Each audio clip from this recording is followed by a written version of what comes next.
Hello everyone, my name is Mustafa Zuhair Mahmoud. I am a professor and consultant of radiology and ultrasonography. You are on my YouTube channel, and in today's lecture we will go over the properties of ultrasound transducers. I would like to remind viewers that today's topic is part of a series of lectures on ultrasound physics and instrumentation.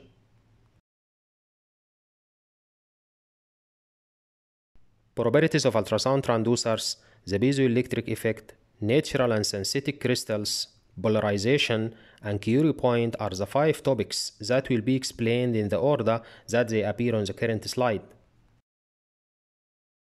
Let us begin with the first topic, ultrasound transducer properties. But first, we must define the ultrasound transducer, also known as an ultrasound probe, as the handheld component of an ultrasound machine responsible for the generation and detection of ultrasound waves. Additionally, and to put it another way, a transducer is any device that converts signals or energy from one form to another. Furthermore, the images attached to the slide are very useful for identifying the various geometric shapes of ultrasound transducers, as well as attempting to explain the mechanism by which the transducer works. Ultrasonic transducers, in fact, convert acoustic energy to electrical energy and electrical energy back to acoustic energy. Transducers are also used as ultrasonic wave detectors and transmitters. Finally, the images that have been added to the slide can be viewed and directly linked with the current explanation for further comprehension. The second point is dedicated to discussing the piezoelectric effect. Please keep in mind that piezoelectricity, also known as the piezoelectric effect, is the appearance of an electrical potential or voltage across the sides of a crystal when it's subjected to mechanical stress by squeezing it.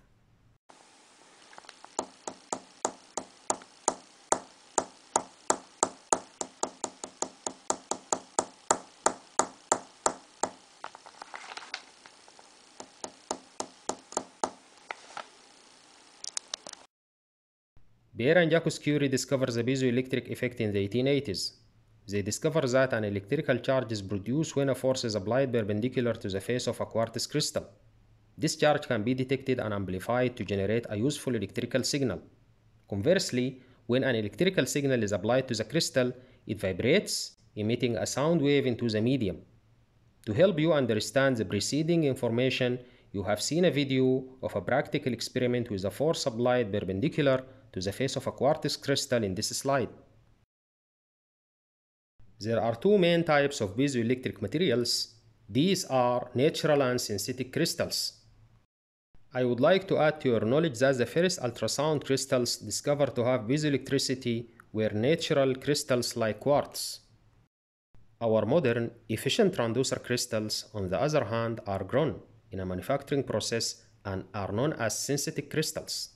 We conclude based on the above that synthetic crystal, also known as man-made crystal, refers to any crystal grown artificially in a laboratory or in industry. Today, many different types of synthetic crystals are in use, but the majority are made from a combination of lead, barium, titanate, and zirconate. Ceramic crystals are another name for these types of synthetic crystals. Today's most popular synthetic crystals are those composed of lead, zirconate, and titanate, abbreviated BZT. Ceramic crystals in general are much more sensitive than natural crystals, which is a fact to be aware of. This means they are more sensitive to weak echoes and small electric signals. In our modern life, crystals made of hard plastic, known as polymers, are a relatively newcomer. The fourth point in this lecture is about polarization, which is a process of geometrically aligning the dipoles of a crystal to give them piezoelectric properties. Polarization, as I briefly stated, is the process of geometrically aligning the dipoles of a crystal in order to give them piezoelectric properties. After the crystal has been formed and shaped, it's heated to a very high temperature in an oil bath, in the presence of a strong electric field. The dipoles are free to move around at high temperatures, as illustrated in Figure A. While the crystal is in this state of relative freedom, an electrostatic field is applied to it, causing the dipoles to align with their negative ends towards the positive side of the electric field, and vice versa, as shown in Figure B. The temperature of the oil bath is gradually reduced while still under the influence of the strong electric field. When the dipoles reach room temperature, they become fixed in place, and the crystal becomes polarized as shown in Figure C. This lecture concludes with a discussion of Curie point. In physics and materials science, the Curie temperature, also known as the Curie point, is the temperature above which polarization in a crystal is lost. In another way, what was previously stated can be summarized by stating that the Curie point is the temperature above which polarization in a crystal is lost. Keeping in mind that heating a piezoelectric crystal above the Curie temperature destroys the crystal.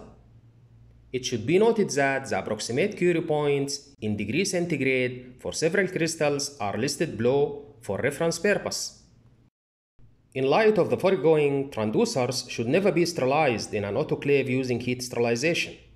If a transducer needs to be sterilized, a cold gas sterilization process should be used.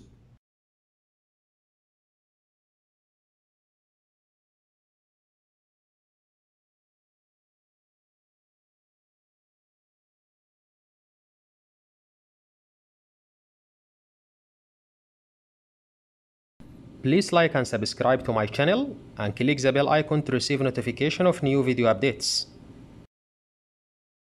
Okay, see you later.